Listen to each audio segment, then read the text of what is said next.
By the time Ellie was a young girl, her dad had stopped searching the horizon for a cloud or hoping to smell the rain building.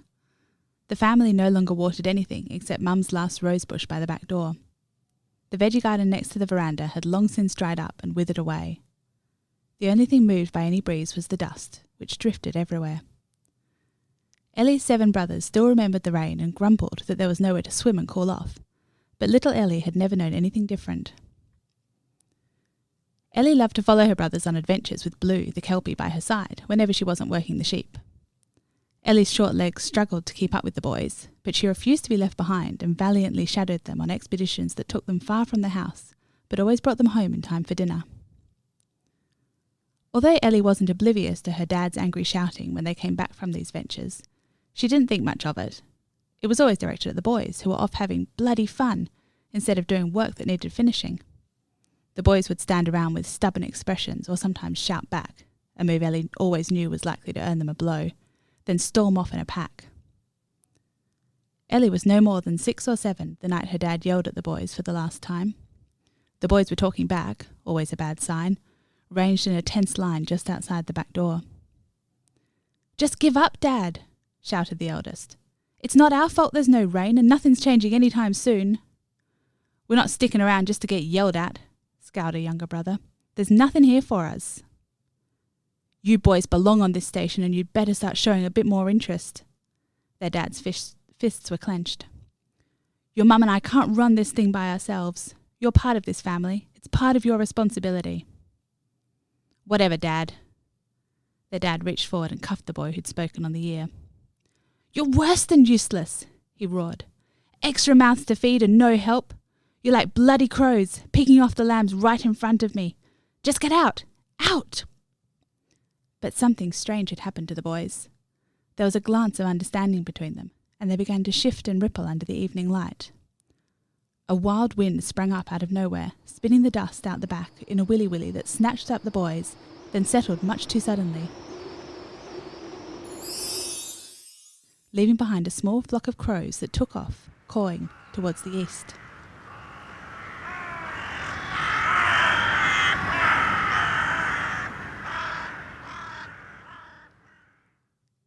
Ellie grew up missing her brothers, and the station missed them too. There was too much work to be done, no matter that Ellie learned to help as best she could. Her dad didn't talk about the boys, just looked angry if someone or something reminded him of them. Ellie asked her mum about them only once. She had just looked sad and said she didn't know if the boys had made their choice or if it had been made for them, but either way, they were gone. By the time Ellie was a young woman, she could lend a capable hand in the shearing sheds among the dust, the moving feet, and the strong scent of lanolin in the air. She liked to tussle with Rue, old Blue's pup, and would sometimes be found sitting up long into the night caring for any abandoned lambs she'd been given to hand raise. She still missed her brothers, but with a dull kind of ache that went away if she didn't think about it too hard. And the rain still hadn't come. Ellie helped her mum fence off the dams. With the water so low, sheep got caught in the mud and died. Sometimes Ellie helped her dad drag the dead sheep from the paddock. She tried not to look at their thin bodies too closely, or wonder what the flock would eat tomorrow. She heard her parents say they'd never seen a drought this bad before, never so hot or so long, but this was all Ellie had ever known. They talked in lowered tones, so she was only half aware of how worried they were, but when talk turned to selling up and moving away, she began to pay more attention. She loved the station and couldn't imagine living anywhere else. "It would be different if the boys were still here," Ellie's mum said quietly one night. Ellie tilted her head from where she was bottle feeding a lamb in a shadowy corner. It was so rare for her brothers to be mentioned. "We could keep going if they were here, but without them this station is a burden that is eventually going to fall on Ellie alone." "I know," said her dad, looking defeated, "but they're gone and that's that. Maybe it's just easier to sell up and move towards the coast." He dropped his head into his hands. Ellie stayed awake all night. The only way she could see to keep the home she loved was to bring her brothers back. The more she thought about them, the stronger her memories felt, and she missed her brothers keenly. Before the morning light could wake her parents, she packed a bag, filling it with the most precious things she could think of, water, bottles and bottles of it. She slipped out into the night, where the biting chill was not quite enough to smother the warmth still in the ground beneath her feet. It wasn't until she'd gone a long way that she realised Rue had followed her, and by then it was too late to turn back. At first, Ellie and Rue walked east, the direction her brothers had flown. Eventually they came to the sun. Ellie resolved to ask it for help, for the sun shone all day, and if anyone had seen her brothers during the long days, it was the sun. "There's no rain and my brothers are gone," Ellie began. "Please can you tell me where they are?" But the sun was angry and glared down at Ellie, burning her skin and her eyes. "You caused this, not me," he shouted angrily. Ellie stood her ground as well as she was able. "I didn't make the drought or send them away," she shouted back. "You all look the same to me," said the sun, and Ellie was forced to retreat under a tree. Next, Ellie asked the moon, for if her brothers were anywhere to be found each night, surely the moon had looked down on them. But the moon was cold and indifferent. "I might have seen them, I might not. What do I care?" "Please," cried Ellie, "I need them back. We can't survive the drought without them." "What's a drought to me?" asked the moon. "I only move the water. It doesn't move me." Finally, Ellie came to the stars, who twinkled and smiled so gently and kindly. The stars were compassionate. "We have seen your brothers. They are in the glass mountains far away." The stars gave Ellie a little key made all of bone to get inside the tallest glass mountain and show her the direction to travel. Ellie and Rue walked and walked. Sometimes they were lucky and hitched a lift a short distance, but soon they were back to walking. Occasionally they passed through a small neglected town made up of a few old buildings, perhaps an empty church or a railway station long abandoned. Everywhere the earth was dry and red, the bushes and trees sparse and brown with dust. They refilled the water bottles where they could and made the water last where they could not. After a long time, Ellie and Rue came to a place of endless lights and buildings, with more people and movement than Ellie could imagine.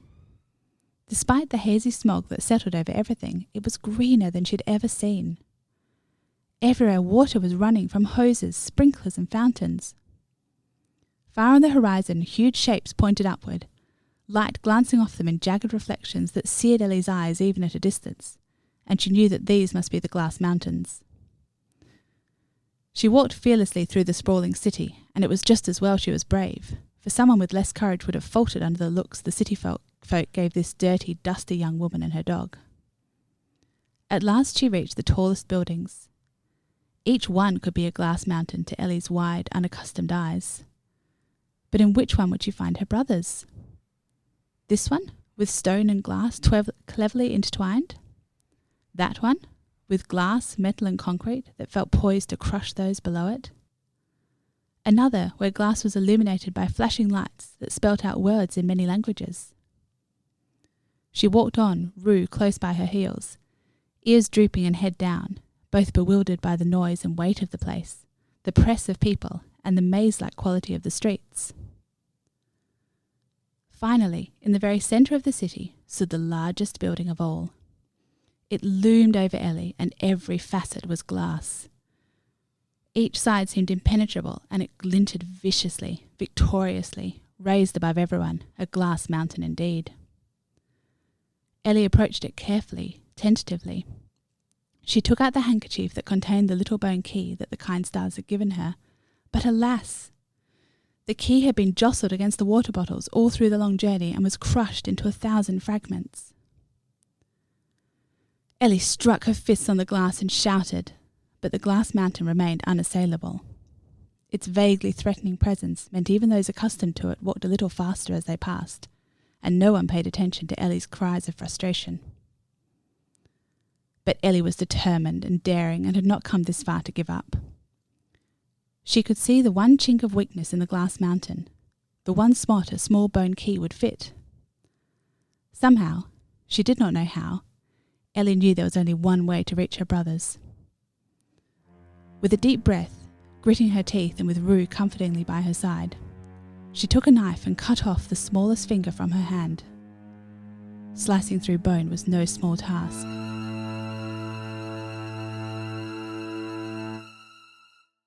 Panting, blood soaking the handkerchief wrapped around her hand, she stumbled to the lock and pressed her severed finger into it.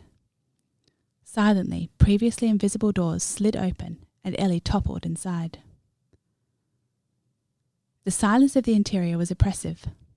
There was nothing but empty space on the ground floor, but she could find no stairs to go higher.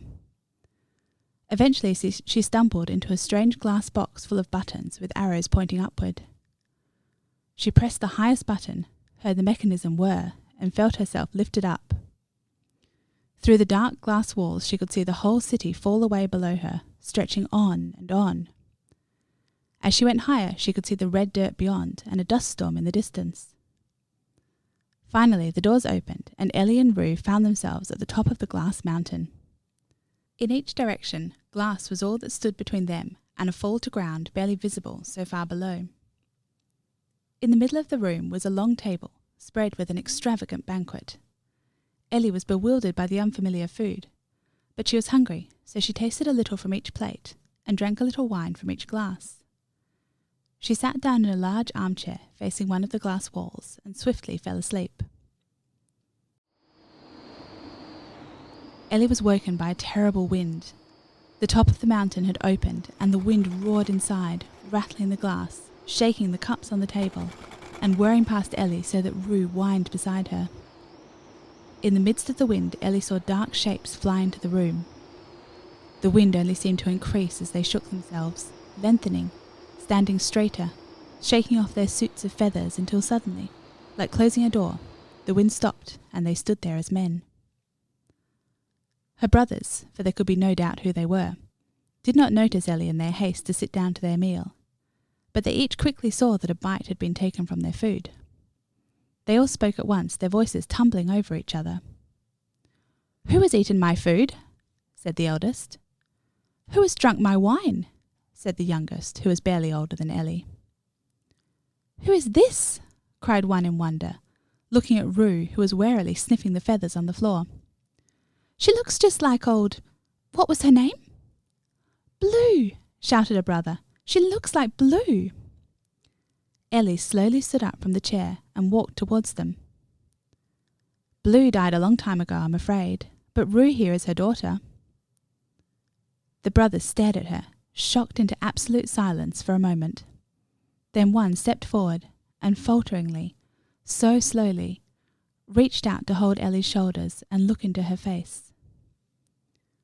"Little Ellie?" he whispered. "I am," she said, smiling and almost in tears. "I've come to bring you home," and she hugged him tightly. "Oh, Ellie." He stepped back to arm's length, brushing at his eye. "I'm not going home."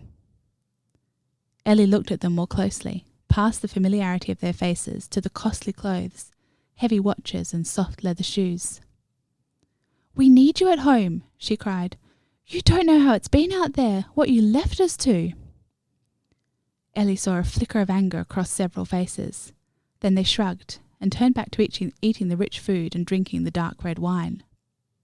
But two brothers, the oldest and the youngest, loosened their ties and sat down with Ellie by the glass wall. "Tell us about home," they said, and Ellie did. In the end, only these two brothers returned with Ellie, but from their parents' happiness you'd have thought she'd brought them all. The city had claimed the others, and nothing could convince them to ever again call the station home. As they walked up the long driveway, the rain was already building. The smell was heavy in the air, entirely new to Ellie, but it stopped her parents and brothers from talking as they all took deep, contented breaths, smiling like she'd never seen.